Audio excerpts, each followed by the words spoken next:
गरीबी और तंगहाली की जिंदगी जी रहे इन चेहरों पर बिखरी ये खुशी अपने में समेटे है एक गहरे सुकून का एहसास।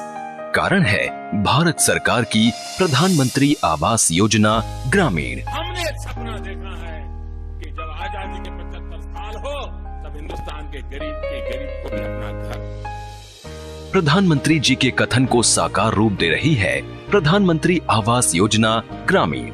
योजना का मकसद है समाज की अंतिम पंक्ति में खड़े ग्रामीण निर्धन वर्ग के अपने पक्के घर के सपने को पूरा करना। लक्ष्य है अगले 3 वर्षों में यानी वर्ष 2019 तक 1 करोड़ ग्रामीण आवास का निर्माण।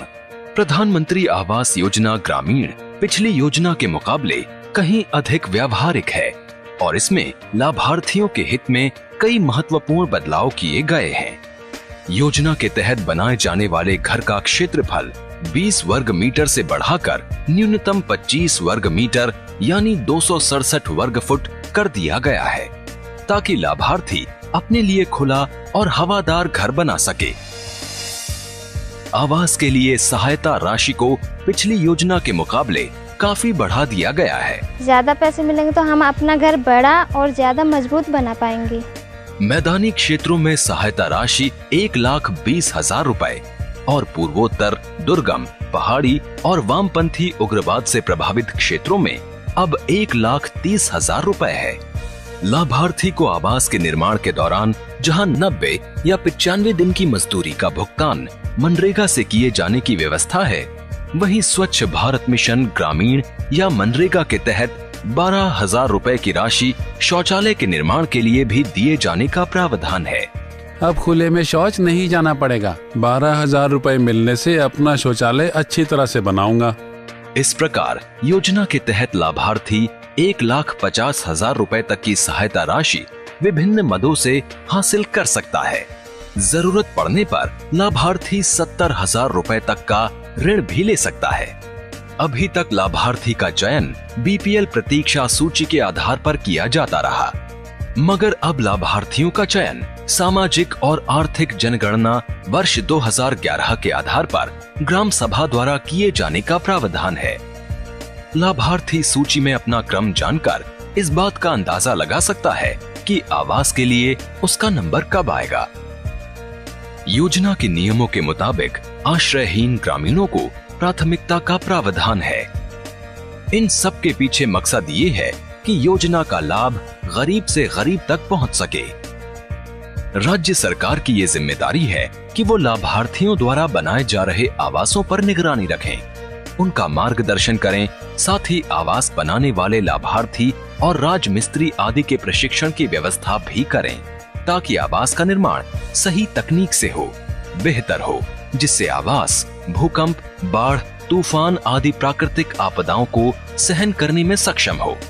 हाँ, बन रहे घर की लागत कम आए और मकान क्षेत्रीय स्थिति के अनुकूल हो। इसके लिए क्षेत्र में उपलब्ध निर्माण सामग्री के इस्तेमाल के लिए लाभार्थियों को प्रोत्साहित किया जा रहा है।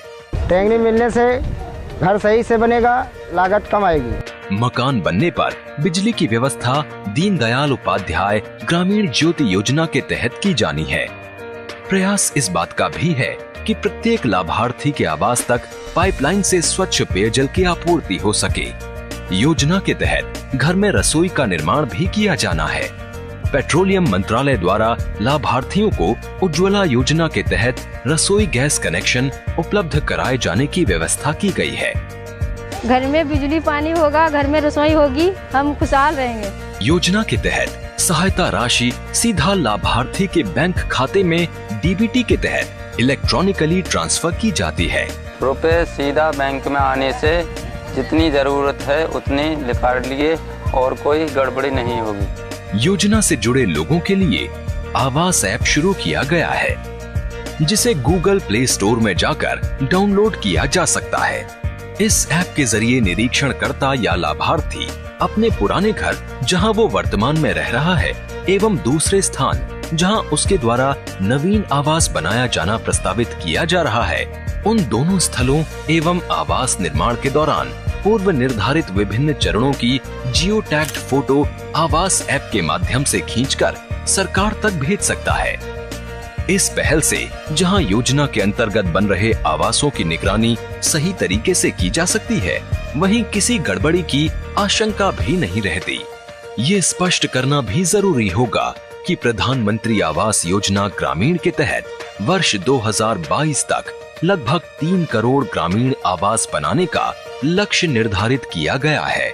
लक्ष्य को समय रहते पूरा किया जा सके, इसके लिए युद्ध स्तर पर प्रयास जारी हैं।